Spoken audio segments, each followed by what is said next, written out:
February, sila. Aba, marami. Happy birthday po sa lahat. Praise 'cause you're true.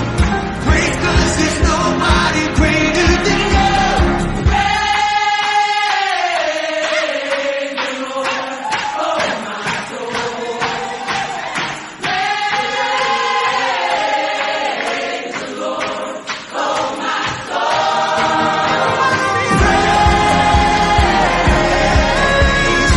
Yung testing po sa buhay natin, darating yung araw, testimony po para sa marami.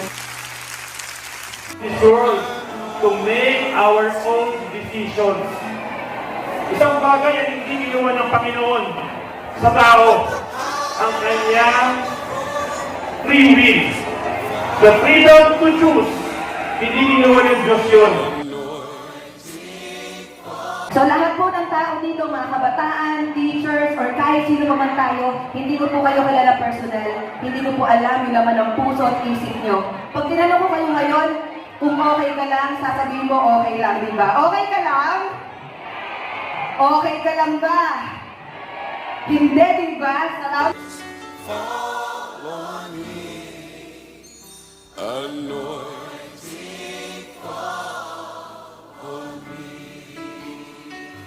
Mahal ka ng Panginoon, period. Mahal ka ng Panginoon, hindi ang anumang bagay na makakapagpawalay sa pagmamahal ng Diyos sa iyo.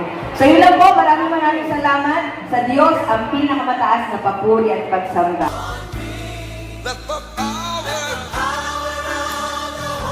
Would you imagine in our present time, because of our bad decisions, kakain tayo ng ganun? Hindi pwede nangyari yun. Because we have another thing.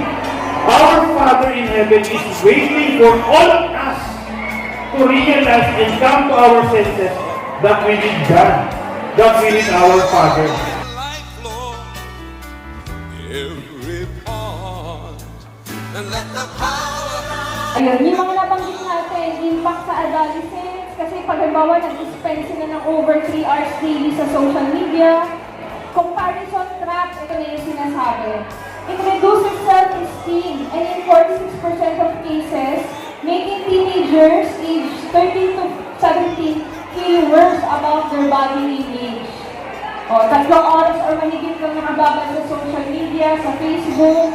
So, pakiramdam mo ngayon, hindi pa nakaka-keep up sa trend or sa isura ng mga idols natin, ng mga idols. Hindi ko kamukha si Billie Eilish, hindi ko kamukha si Blackpink Jennie. Oh. So, yun yung comparison, constant comparison na hindi realistic para sa mga karaniwang tao. Ano ba yung nagiging cause? Ano ba yung nagiging epekto? Sleep and mental health, extensive use contributes to sleep disruption, increasing depression and anxiety.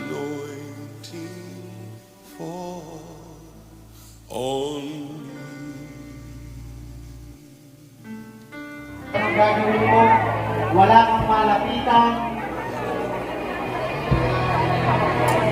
Dinala kami ng Panginoon upang kayo ay ipagdasal. Narito kami upang iparamdam sa inyo, higisa. At kailanman, hindi ka iniwan ng Panginoon. Kailanman, hindi ka niya pababayaan. Sisuyo sa iyo ang ito.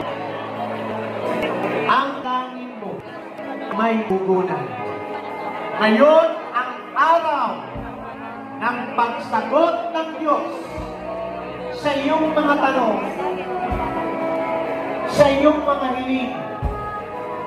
At ang kapayapaan niya ay mararamdaman mo sa iyong puso.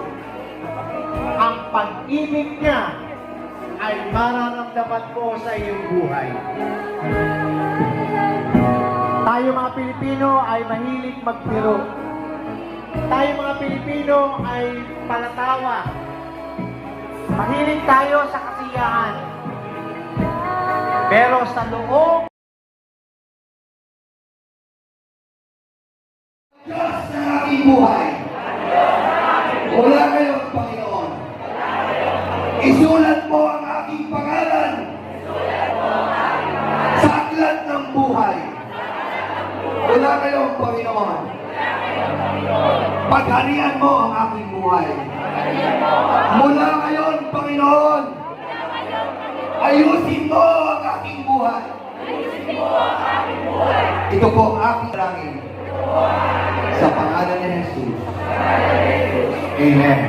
Pagpala ng Diyos. Mabuhay ang bagong bayo. Kristo. Sumigaw ng Amen! Ngayon naman po ay magkakaroon po tayo ng prophetic gesture. Magsisimli po ako ng candle habang papunta po dito si Dr. Rosa si Pastor. Dahil po maraming mga kabataan ang depressed. So dahil mahal kayo ng Diyos, kaya nandito po kaming lahat. Magkakaiba po ang aming mga relihiyon. Magkakaibang denominasyon pero nagsasama-sama tayo para sa isang layunin na matulungan ng mga estudyante natin na magkaroon ng liwanag ang kanilang daraanan. No? Eskwelahan ito na Bagong Baryo National High School ay magsisimula ang liwanag sa buhay ng mga estudyante. Dadalhin niyo po ito sa inyong mga tahanan, sa inyong mga kaibigan, sa inyong mga kapitbahay, mga kamag-anak. At pagdating ng panahon, kayo din naman ang magsisindi ng ilaw at ipapasa niyo naman po ito sa iba. Okay po ba yun? Okay. So, sisindihan na po natin yung kandila. Let the power of the Holy Ghost fall on me. Anointing fall on me. Hayaan natin manatili na umiilaw ang ating mga buhay. Ating puso at isipan, hayaan natin na ito ay nakatuon sa Panginoon. Upang makamtan ko ang aking pangarap. I will not simply do what is right in my own eyes. But I will follow what is true. What is honorable.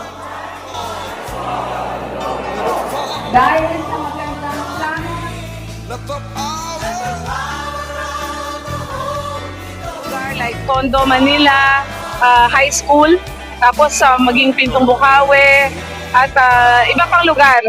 Na masaya sa loob na makita mo yung mga estudyante na nare-release sila mula doon sa bitterness, doon sa kanilang pain, sa mga depression nila. At ngayon ay mas marami na ngayon ng estudyante na nandito, inihanda natin yung ating mga sarili, no?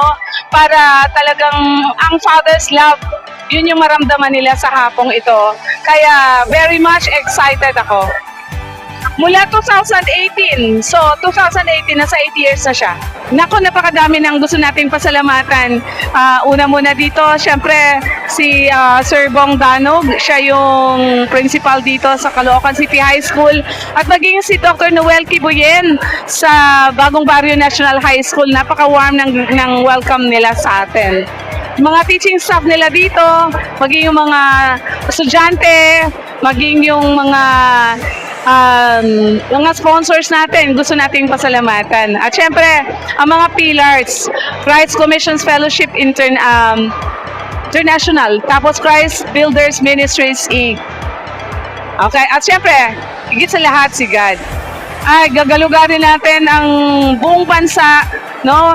Abutin natin lahat ng mga estudyante upang magkaroon sila ng maayos na pananaw sa kanilang buhay at magkaroon sila ng direksyon na maayos sa buhay nila at maging sa ibang bansa.